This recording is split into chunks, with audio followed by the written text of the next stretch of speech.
নমস্কার, আপনারা দেখছেন হেলথ কেয়ার নাও আর আমি আপনাদের সঙ্গে নিমাই পান্ডা। আজকে আমাদের সঙ্গে রয়েছেন চিকিৎসক এসএসকেএম হাসপাতালের অধ্যাপক অতনু পাল। এবং তিনি আমাদের তিনি যেহেতু নেফ্রোলজি বিভাগে এখন দায়িত্বে রয়েছেন, তাই তার কাছ থেকে আমরা কিছু কিডনি সংক্রান্ত বিষয় জানবো। আজকে মূলত আমরা যে বিষয়ে আলোচনা করব তা হলো কিডনিতে স্টোন। সাধারণত অনেকের কিডনিতে স্টোন ধরা পড়ে, কিন্তু এই কিডনিতে স্টোনটা কি, মানে পাথর না সেটা অন্য কিছু? প্রথমে এই প্রশ্ন নিয়েই শুরু করবো আমরা। ডক্টর পাল, কিডনিতে স্টোনটা কি? প্রথমে নমস্কার। কিডনি স্টোন আমাদের মানে স্টোনের বাংলা হচ্ছে পাথর। তো যার ফলে কিডনিতে পাথর।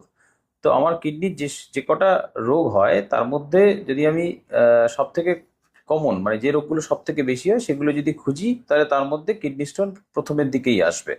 সুতরাং যেহেতু কিডনি স্টোন খুব কমন আমাদের দৈনন্দিন জীবনে, এই কিডনি স্টোন আমরা রেগুলার বেসিসে দেখে থাকি।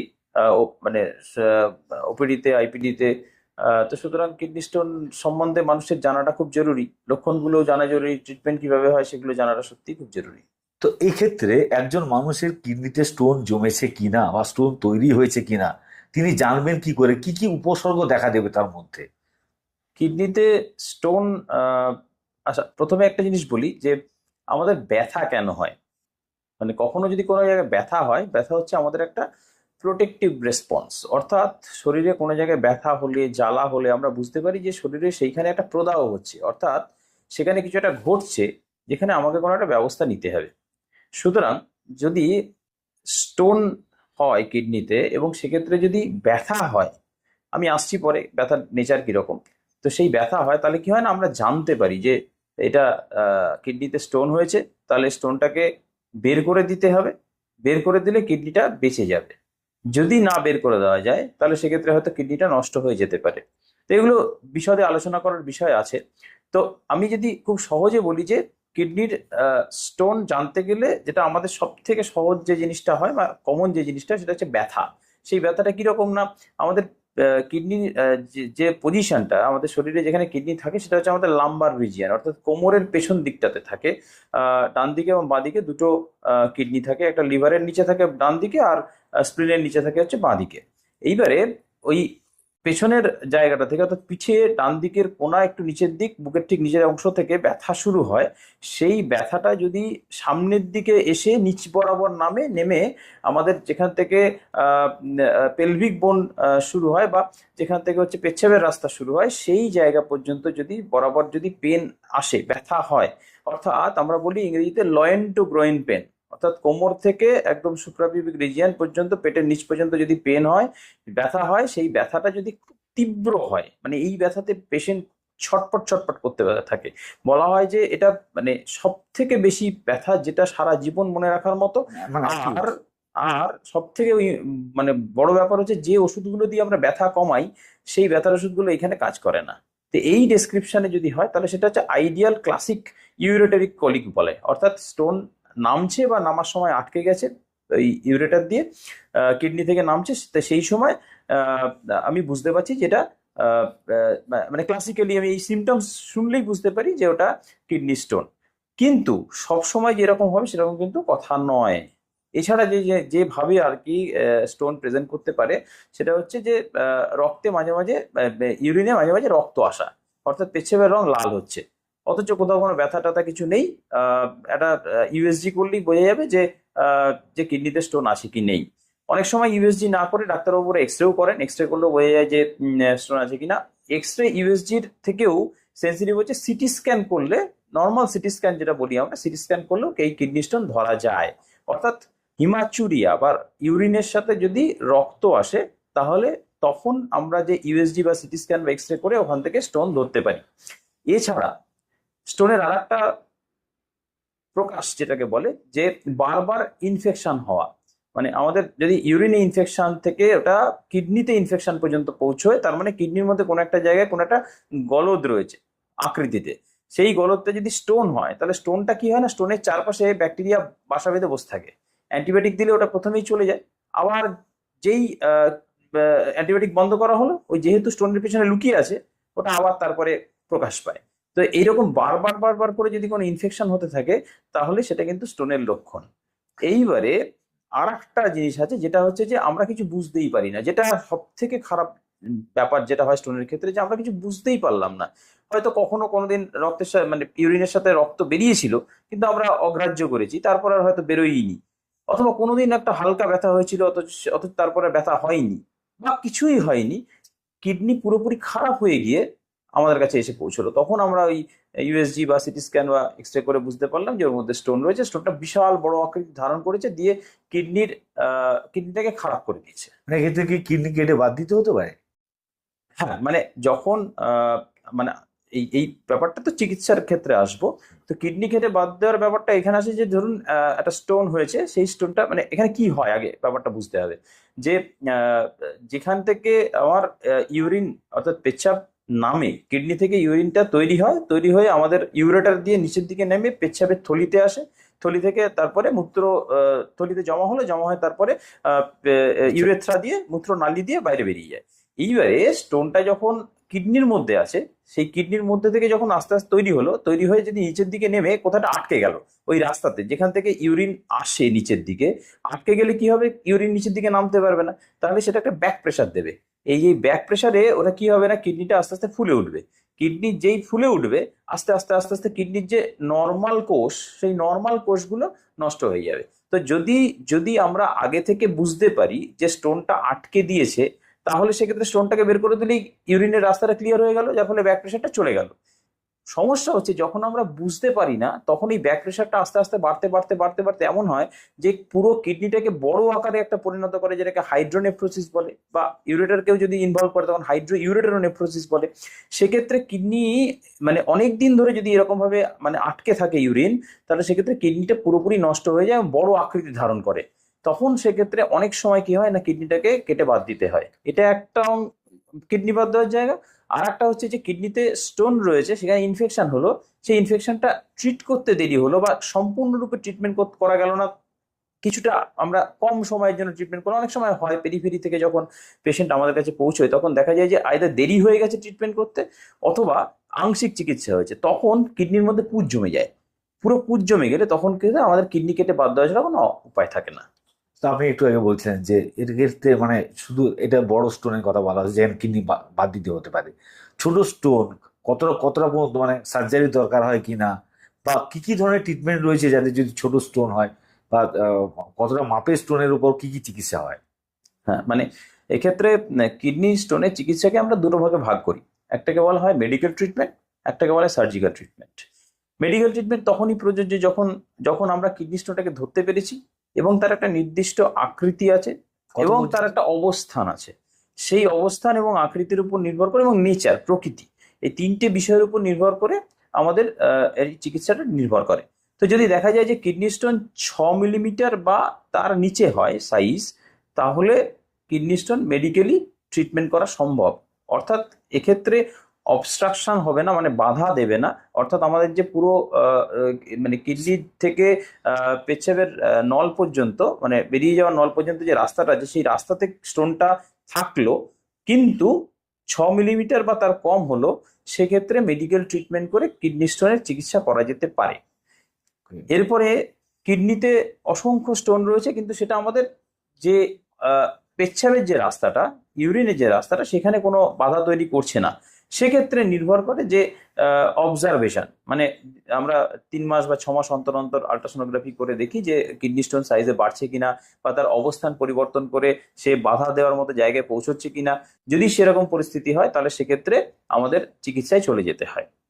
এইবারে সার্জিক্যাল ট্রিটমেন্টটা তখন আসে যখন দেখা যায় যে কিডনি স্টোনটা 6 মিলিমিটার বা তার বেশি হয়েছে, এবং সেটা আমাদের যে ওই মূত্র নালীর যে পুরো স্ট্রাকচারটা, তার মধ্যে কোনো একটা জায়গায় এসে আটকে গেছে। তার মানে এটা ঠিক মতো বেরোবে না, এটা বলেই মনে হচ্ছে। তাহলে সেক্ষেত্রে তখন বা আটকে গেছে কোথাও, মানে ছোট স্টোন হলেও যদি সেটা আটকে যায়, আটকে গেলে কিন্তু বেরোবে না, তখন কি হয়, এটা ইম্প্যাক্টেড স্টোন বলে। তো সেই রকম হলে কি হয়, তখন সার্জিক্যাল রিমুভালের ক্ষেত্রে যেতে হয়। এখন এই সার্জিক্যাল ট্রিটমেন্টের ব্যাপারে আমি বিস্তারিত খুব একটা যাব না। আমরা মেডিকেলি ট্রিটমেন্ট করি নেফ্রোলজিস্টরা। ইউরোলজিস্টদের কাজ হচ্ছে এই সার্জিক্যাল ট্রিটমেন্টের মধ্যে যাওয়া। তাও গ্রসলি বললে একটা ওপেন হয়, ওপেন সার্জারি করে বের করে দেওয়া হয়। আর হচ্ছে বাইরে থেকে কতগুলো পদ্ধতি আছে, যেমন হচ্ছে রে দেওয়া হয়, ইএসডব্লিউএল বলে, বা লেজার দিয়ে করা হয়, বা পেচ্ছাবের রাস্তা দিয়ে একটা টিউব ঢুকিয়ে সেই টিউব দিয়ে উপরে উঠে ওখান থেকে স্টোনটাকে বের করে নিয়ে আসা। তো একটা কথা বলা হয় যে আল্ট্রাসাউন্ড দিয়ে গুঁড়ো করে দেওয়া, সেটা কি হয়? ওই ইএসডব্লিউএল বলে যে বস্তুটা বললাম, extra corporeal shockwave lithotripsy, Okay. এর ফুল ফর্ম। তো সেটা বাইরে থেকে একটা আল্ট্রাসাউন্ড দিয়ে সেই যে স্টোনটা, সেটার কতগুলো নেচার আছে, অর্থাৎ যদি সেই চরিত্র ম্যাচ করে তাহলে তখন সেক্ষেত্রে সেই ইএসডব্লিউএল করা হয়, দিয়ে স্টোনটাকে ছোট ছোট ছোট ছোট করে দেওয়া হয়। দিলে কি হয় না, স্টোনটা বেরোনোর রাস্তা তৈরি হয়, কারণ ছোট সাইজের স্টোন তখন সহজেই বেরিয়ে আসতে পারে। সেই বেরিয়ে এসে তারপরে ওটাকে তখন ওই পেচ্ছাবের রাস্তা দিয়ে বেরিয়ে চলে আসে, তারপরে ওটাকে যে বিভিন্নভাবে বের করে নিয়ে আসা হয়। তো এবার আপনার কাছে ডক্টর পাল, আপনার কাছে সব থেকে গুরুত্বপূর্ণ একটা বিষয়, যেহেতু কিডনি স্টোন, কিডনি দুটো থাকলেও মানুষের জীবনে কিডনির অত্যন্ত মহামূল্যবান, তার শরীরে থাকা অনেক কিছু কাজ করে। তো কিডনি ভালো রাখার উপায় যদি আপনি বলেন, একদম পয়েন্ট দিয়ে দিয়ে কি কি মানুষকে মানতে হবে, সাধারণ মানুষকে জানতে হবে যে কিডনি স্টোন যাতে আপনার ভালো থাকে। হ্যাঁ, মানে সব থেকে মানে আজকের দিনে দাঁড়িয়ে সব থেকে বেশি যে প্রশ্নটার সম্মুখীন হই আমরা, সেটা হচ্ছে কি করে কিডনি ভালো রাখবেন। তো আমরা যেহেতু স্টোন নিয়ে আলোচনা শুরু করেছিলাম, সেখান থেকে শুরু করি। যে আমি যদি জানলাম যে আমার কিডনিতে স্টোন আছে, তাহলে আমরা কি করি না, স্টোন কেন হচ্ছে তার কতগুলো কারণ আমরা খোঁজার চেষ্টা করি। ডাক্তারবাবুরা স্টোন খোঁজার কারণ চেষ্টা করে। কতগুলো রোগ আছে, যেমন রেনাল টিউবুলার অ্যাসিডোসিস, বা বা সিস্টিনোসিস, বা এরকম কতগুলো জেনেটিক রোগ আছে, কতগুলো সিস্টিক ডিজিজ আছে, কতগুলো মেটাবলিক ডিজিজ আছে, যে রোগগুলোকে ডাক্তারবাবুরা খোঁজার চেষ্টা করেন বা আমরা খোঁজার চেষ্টা করি। খুঁজে যদি পাওয়া যায় তাহলে তখন সেক্ষেত্রে সেই রোগের চিকিৎসা করলে কিন্তু স্টোন তৈরি হওয়াটা অনেক ক্ষেত্রে আটকানো যায়।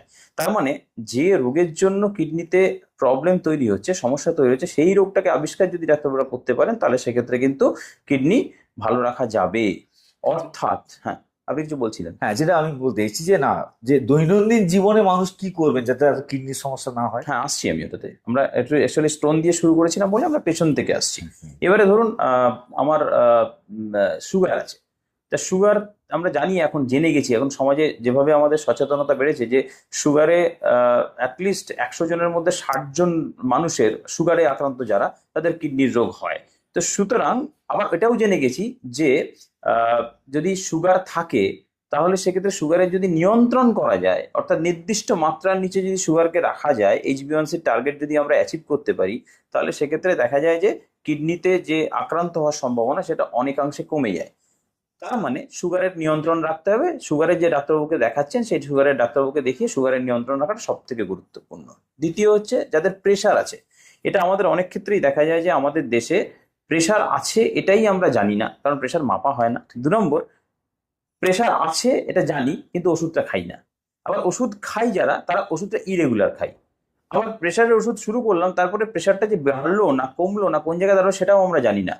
একটা সময় আসে যখন দেখা যায় যে প্রেশারটা বাড়তে বাড়তে এমন জায়গায় পৌঁছে গেছে, সেখানে একটা খুব গুরুত্বপূর্ণ তথ্য বলি, যে প্রেশারের কিন্তু কোনো রকম কোনো লক্ষণ হয় না। খুব যদি প্রেশার বেড়ে যায়, যখন ওটাকে অ্যাক্সিলারেটেড হাইপারটেনশন বা মেলিগন্যান্ট হাইপারটেনশন, তখনই একমাত্র কিন্তু আমাদের মাথায় ব্যথা হয়, যেটা পিছনের দিকটাতে ব্যথা হয়, চোখে অন্ধকার দেখি, বা স্ট্রোক হয়ে যায়, এইরকম জায়গা হলে তখনই একমাত্র হচ্ছে কিন্তু প্রেশারের লক্ষণ হয়। আমাদের একটা ভুল ধারণা আছে যে প্রেশার থেকে আমার অনেকগুলো জিনিস হয়, যেগুলো আমরা মাথা ঘোরে বা বমি হয়, এইসব নয় কিন্তু অ্যাকচুয়ালি। হ্যাঁ, তো প্রেশার ইউজুয়ালি সাইলেন্ট, সুগারের মতো। তাহলে প্রেশার থাকলে প্রেশারটাকেও কন্ট্রোলে রাখতে হবে। ডাক্তারবাবু যেভাবে ওষুধ দিচ্ছেন সেই ওষুধপত্র খেয়ে প্রেশার কন্ট্রোলে রাখলে সেক্ষেত্রে কিডনির রোগ আটকানো যেতে পারে। 3 নম্বর হচ্ছে যে গ্লোমেরুলোনেফ্রাইটিস বা সিস্টিক কিডনি ডিজিজ বলে যে রোগগুলো আছে, সেই রোগগুলো কিন্তু এর পরেই আসবে, যেগুলো হচ্ছে আমাদের কিডনি খারাপ করে। তো গ্লোমেরুলোনেফ্রাইটিসের লক্ষণ হচ্ছে যে পেচ্ছাবের সাথে রক্ত যাবে, পেচ্ছাবের সাথে প্রোটিন যাবে, অর্থাৎ ফেনা হবে ইউরিনে, আর তার সাথে সাথে হাত পা ফুলে যাবে, মুখ ফুলে যাবে। এরকম যদি হয় তাহলে নেফ্রোলজিস্ট সেটা কি করবেন, একটা কিডনি বায়োপসি করবে, আর কতগুলো রক্ত পরীক্ষা, পেচ্ছাবের পরীক্ষা করে ওখানে রোগটা নির্ণয় করবে। নির্ণয় করে তারপরে যেরকম যা চিকিৎসা হয় সেই চিকিৎসা করলে কিন্তু কিডনিটা ভালো থাকবে। অর্থাৎ এখানেও ডাক্তারবাবুর সাথে লেগে থাকাটা খুব জরুরি। 3 নম্বর। 4 নম্বরটায় আসি। 4 নম্বরটা আমাদের ক্ষেত্রে একটু একটু গুরুত্বপূর্ণ। আমাদের দেশের ক্ষেত্রে আমরা কি করি, আমরা ওভার দ্য কাউন্টার ওষুধ অথবা বিকল্প যে ওষুধপত্রগুলো, সেই ওষুধপত্রগুলো সহজেই খেয়ে ফেলি। এইটা আমরা যেটা দেখতে পাচ্ছি সেটা হচ্ছে যে মানে আমাদের কাছে যারা দৈনন্দিন পেশেন্ট আসে, তাদের ক্ষেত্রে 50 বছরের নিচে কিডনি খারাপ হচ্ছে আমরা কোনো কারণই খুঁজে পাচ্ছি না। সেই কারণ খুঁজতে খুঁজতে ইতিহাস নিয়ে দেখা যায় যে এরকম বিকল্প ওষুধের পদ্ধতি মানে প্রয়োগ অথবা ওভার দ্য কাউন্টার ওষুধের প্রয়োগ, 1.5 বছর 2 বছর ধরে ব্যথার ওষুধ খেয়ে যাওয়া, মানে ডাক্তারবাবু মানে পরামর্শ না করেই মানে নিজে নিজে রাখতে নিজে পারে। নিজে রাখতে পারে, সেক্ষেত্রে কিডনি খারাপ হওয়ার সম্ভাবনা কিন্তু খুবই বেশি। সুতরাং এইটা আমাদেরকে কিন্তু খুব সতর্ক হতে হবে যে আমরা ওভার দ্য কাউন্টার ওষুধ খাবো না, অথবা কোনো ইভেন অ্যান্টিবায়োটিকের একটা ডোজেও কিডনি খারাপ হয়ে যেতে পারে, সেটা ডাক্তারবাবুর পরামর্শ করে খাওয়াটাই যথোপযুক্ত। সেক্ষেত্রে কিন্তু মানে কিডনি কেন আরো অনেক অঙ্গকেই আপনি ভালো রাখতে পারবেন, মানে অ্যাটলিস্ট আঘাতপ্রাপ্ত হবে না। এরপরে যেটা সেটা হচ্ছে আমাদের লাইফস্টাইল, যে জায়গাটা আর কি, আমাদের এখন যত দিন যাচ্ছে তত আমরা কি হচ্ছে না, আমরা সিডেন্টারি লাইফস্টাইলে পরিণত, যে পরিবর্তিত আর্থসামাজিক যে পরিস্থিতি, তাতে আমাদের জাঙ্ক ফুড খাওয়ার পরিমাণ বাড়ছে, এক্সারসাইজের পরিমাণ কমছে, খেলাধুলার পরিমাণ কমছে, এবং সেটা কিন্তু শুধু যে 40-এর উপরের মানুষের হচ্ছে তা নয়, কিন্তু অ্যাডোলেসেন্ট পিরিয়ড বাচ্চারা, তাদের ক্ষেত্রে দেখা যাচ্ছে যে ওবেসিটির পরিমাণ বেড়ে যাচ্ছে। সেক্ষেত্রে কি হয় না, কিডনিতে প্রোটিনের মানে কিডনি থেকে প্রোটিন বেরিয়ে যাওয়ার পরিমাণ বাড়তে থাকে, কিডনির উপরে চাপ বাড়তে থাকে, যত মোটা হয় তত কিডনির উপরে চাপ বাড়ে, তত বেশি করে প্রোটিন যত খাবো তত বেশি করে কিডনির উপরে চাপ বাড়বে, তত বেশি করে কিডনি খারাপ হওয়ার সম্ভাবনা বাড়ছে। এটা কিন্তু ভবিষ্যতের জন্য খুব খারাপ। আমাদের আর একটা এপিডেমিক হয়তো আসবে, যেখানে এই ওবেসিটি আমাদেরকে কিডনি রোগের একটা বড় কারণ হয়ে দাঁড়াচ্ছে আর কি। তো সুতরাং আমরা যদি লাইফস্টাইল ঠিক করি, আমরা যদি দৈনন্দিন এক্সারসাইজ করি, আমরা যদি অ্যালকোহল ডায়েট ঠিক করি, তাহলে সেক্ষেত্রে আমরা এটাকে অনেকটাই আটকে রাখতে পারবো। Alcohol use. হ্যাঁ, এর পরেরটাই আসছি, সেটা হচ্ছে যে নেশা। মানে আমাদের এই নেশাগুলোর মধ্যে যেটা খুব কমন সেটা হচ্ছে স্মোকিং। স্মোকিং থেকে কিন্তু কিডনির সম্পর্ক খুব বেশি। স্মোকিং এর সাথে যেমন বিভিন্ন অঙ্গের ক্যান্সারের সম্পর্ক জড়িয়ে আছে, তেমনি কিডনির সম্পর্ক জড়িয়ে আছে। কিডনি কিন্তু খারাপ হয় স্মোকিং করলে, বেশ ভালো রকমের রিলেশনে। আর তারপরে আছে অ্যালকোহল। অ্যালকোহল থেকে মূলত ডাইরেক্টলি অ্যালকোহলের সাথে সম্পর্কটা খুব যে গাঢ়তা নয়, কিন্তু অ্যালকোহল, যে কোনো রকম অ্যালকোহলে ইউরিক অ্যাসিডের মাত্রা বাড়ে শরীরে, আর ইউরিক অ্যাসিডের মাত্রা যত বাড়ে তত এটা কিডনির মধ্যে জমে গিয়ে কিডনি খারাপ করতে পারে। তো সুতরাং ইনডিরেক্টলি অ্যালকোহল কিডনির ক্ষতি কিন্তু করে। এছাড়া অন্যান্য যে নেশা, সেই নেশাগুলো অবশ্যই না করাই ভালো, কারণ কোকেন, হেরোইন, এগুলো থেকে ডাইরেক্টলি কিডনি ইনজুরি হয়, এবং সেক্ষেত্রে কিডনি পুরোপুরি খারাপ হয়ে যেতে পারে। আর একটা রোগ যেটা এইচআইভি, সেই এইচআইভি রোগে কিন্তু কিডনির অসংখ্য রোগ হয়, যার ফলে লাইফস্টাইল আবার এখানে খুব গুরুত্বপূর্ণ একটা ব্যাপার। শেষ প্রশ্ন আপনাকে, অনেকে বলেন যে জল বেশি করে খেতে হয় তাহলে কিডনি ভালো থাকে, বা লেবু খেলে কিডনি ভালো থাকতে পারে। এক্ষেত্রে লেবু এবং জল, লেবুর ক্ষেত্রে লেবু খেলে কি কিডনি ভালো থাকে? আর তৃতীয় প্রশ্ন হচ্ছে যে জল কতটা খাওয়া উচিত যাতে কিডনির ক্ষেত্রে কোনো সমস্যা না হয়? জলের ব্যাপারটা বোধহয় সারাদিনে অ্যাটলিস্ট 20 থেকে 30 জন লোক মানে জিজ্ঞেস করে, বা পেশেন্ট হিসেবে পেশেন্টটা সবাই জিজ্ঞেস করে রাখতো, জল তাহলে কতটা খাবো? আমি 4 লিটার খাই, 5 লিটার খাই। তো আমার উত্তর এখানে একটু অন্যরকম হয়, যে আপনি যদি 4 লিটার 5 লিটার জল খান, তাহলে শরীর ওটা ধরে রাখতে পারবে না। আপনাকে কি করতে হবে, বারবার করে ইউরিন করতে যেতে হবে, অর্থাৎ আপনার জীবনের অধিকাংশ সময়টা মানে ইউরিন করতে করতেই কেটে যাবে। আমি একটু মজা করেই বলি এটা। তো যার ফলে আমাদের শরীরে জলের পরিমাণ যেটা প্রয়োজন প্রত্যেক দিন, সেটা মোটামুটি একটা পূর্ণবয়স্ক মানুষের ক্ষেত্রে ওই 2 থেকে 2.5 লিটার মতন জল আমাদের লাগে। এবার এটা নির্ভর করে আমি কোন পরিবেশে আছি। যদি আমি রাস্তায় অত্যন্ত গরমের মধ্যে হাঁটাহাঁটি করি বা মাঠে কৃষিকাজ করি, তখন সেক্ষেত্রে জলের পরিমাণ অটোমেটিক্যালি চাহিদা বেড়ে যায়, এবং সেই চাহিদা অনুযায়ী জল মানে শরীর নিয়েই নেয়।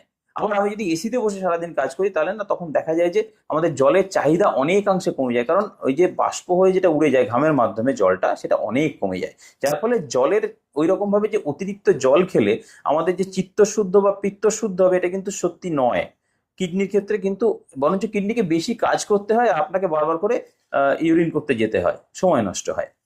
আর লেবুর ক্ষেত্রে আসি, আমরা একটা উদাহরণ দিয়ে বলি যে লেবু, আপনারা জানবেন যে একটা সময় ছিল কোভিডের সময়টাতে, 2020-21 এই সময় লেবু পাওয়াই যেত না। মানে মার্কেট থেকে, বাজার থেকে লেবু পাওয়া যেত না। মানে এত একটা গুজব ছড়িয়েছিল যে লেবু খেলে নাকি কোভিড আটকানো যায়। কিন্তু এতে আমাদের নেফ্রোলজিস্টদের বা ইউরোলজিস্টের কি একটা সুবিধা হয়েছিল, এতে স্টোনের মাত্রাটা অনেক বেড়ে গেছিল। মানে আমরা ওই সময় এত পরিমাণে স্টোন থাকা পেশেন্ট দেখেছিলাম। লেবুতে সাইট্রিক অ্যাসিড থাকে, তো সেই সাইট্রিক অ্যাসিড আলটিমেটলি কিডনির মধ্যে গিয়ে একটা স্টোন তৈরি করে। তো সেই স্টোনের মাত্রা কিন্তু অত্যন্ত বেশি পরিমাণে বেড়ে গিয়েছিল ওই সময়টাতে। সুতরাং লেবু খেলে যে কিডনি আটকানো যাবে, মানে কিডনি রোগ ভালো রাখা যাবে, এরকম কোনো তথ্য প্রমাণ নেই। উল্টে স্টোনের পরিমাণ বাড়তে পারে। ধন্যবাদ ডক্টর পাল, নমস্কার আপনাকে। এবং দর্শক বন্ধুদের বলবো যে চ্যানেলটি সাবস্ক্রাইব করুন এবং একটা লাইক দেবেন যদি ভিডিওটি ভালো লেগে থাকে, যদি আপনাদের উপকারে লাগে। আর তাছাড়া এই যে কিডনি সংক্রান্ত যে সমস্যার আলোচনা হলো, ডক্টর অতনু পাল নেফ্রোলজিস্ট তিনি যে আলোচনা করলেন, সেটা যদি আপনাদের কাজে লাগে তাহলে আমরা নিশ্চয়ই যেদের ধন্য মনে করব। অবশ্যই এটি আপনাদের পরিবার বা পরিজনদের মধ্যে শেয়ার করবেন, তারাও যাতে সচেতন হতে পারেন। নমস্কার, ভালো থাকুন আর দেখতে থাকুন হেলথ কেয়ার নাও, ভালো থাকার কথা।